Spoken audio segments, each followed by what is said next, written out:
184 പറയുന്നത്, അവർ ചിന്തിച്ചു നോക്കിയില്ലേ, അവരുടെ കൂട്ടുകാരന് അഥവാ മുഹമ്മദ് നബിക്ക് ഭ്രാന്തൊന്നുമില്ല, അദ്ദേഹം വ്യക്തമായി താക്കീത് നൽകിക്കൊണ്ടിരിക്കുന്ന ഒരാൾ മാത്രമാണ്. ആകാശങ്ങളുടെ ആധിപത്യ രഹസ്യത്തെ പറ്റിയും അള്ളാഹു സൃഷ്ടിച്ച ഏതൊരു വസ്തുവിനെ പറ്റിയും അവരുടെ അവധി അടുത്തിട്ടുണ്ടായിരിക്കാം എന്നതിനെ പറ്റിയും അവർ ചിന്തിച്ചു നോക്കിയില്ലേ.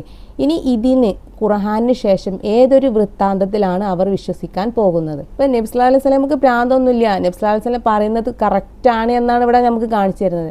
അഥവാ ആകാശഭൂമികളുടെ ആധിപത്യ രഹസ്യത്തെ പറ്റിയും എന്നവിടെ പറയുന്നത്.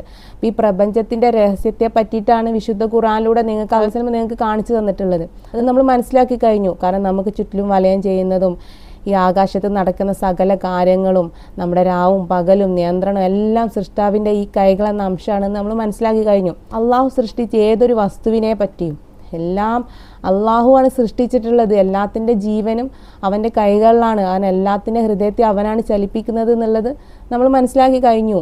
എന്നതിനെ പറ്റിയൊന്നും അവർ ചിന്തിച്ച് നോക്കിയില്ലേ എന്നാണ് ചോദിക്കുന്നത് ഇവിടെ. ഇനി അവരുടെ അവധി അടുത്തിട്ടുണ്ടായിരിക്കാം എന്നതിനെ പറ്റിയൊന്ന്. അപ്പം നമ്മൾ അവധി അടുത്തത് കൊണ്ട് തന്നെയാണ് നമ്മൾ ഈ സത്യങ്ങളൊക്കെ മനസ്സിലാക്കുന്നത്. അതും നമ്മളൊന്ന് സൂക്ഷിച്ചു വെക്കുക. കാരണം നമ്മുടെ അവധി അടുത്തിട്ടുണ്ട്.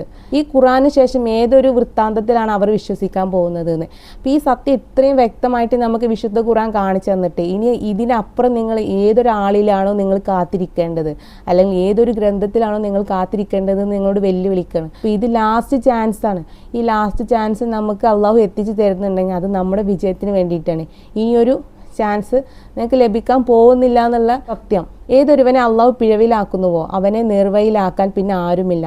അവരുടെ ധിക്കാരത്തിൽ അന്ധമായി വിഹരിച്ചു കൊള്ളാൻ അള്ളാഹു അവരെ വിട്ടേക്കുന്നതാണ്. അപ്പം അള്ളാഹുവിൻ്റെ ദൃഷ്ടാന്തം വന്നിട്ടും അത് വിശ്വസിക്കാത്ത ആളുകൾ, അഥവാ അള്ളാഹുവിനെ നിഷേധിക്കുന്ന ആളുകൾ, കടുത്ത ഹൃദയത്തിൻ്റെ ആളുകളുണ്ടാവും. അവർക്ക് തിന്മ ചെയ്യാനായിരിക്കും ഏറ്റവും കൂടുതൽ ഇഷ്ടം ഉണ്ടാവുന്നത്. അപ്പോൾ അത്തരം ആളുകളൊന്നും നന്നാക്കാൻ നോക്കിയിട്ട് കാര്യമില്ല എന്നാണ് ഇവിടെ പറയുന്നത്.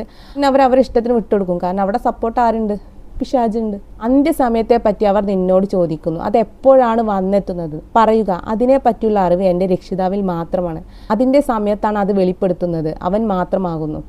ആകാശങ്ങളിലും ഭൂമിയിലും അത് ഭാരിച്ചതാകുന്നു. പെട്ടെന്നല്ലാതെ അത് സംഭവിക്കുകയില്ല.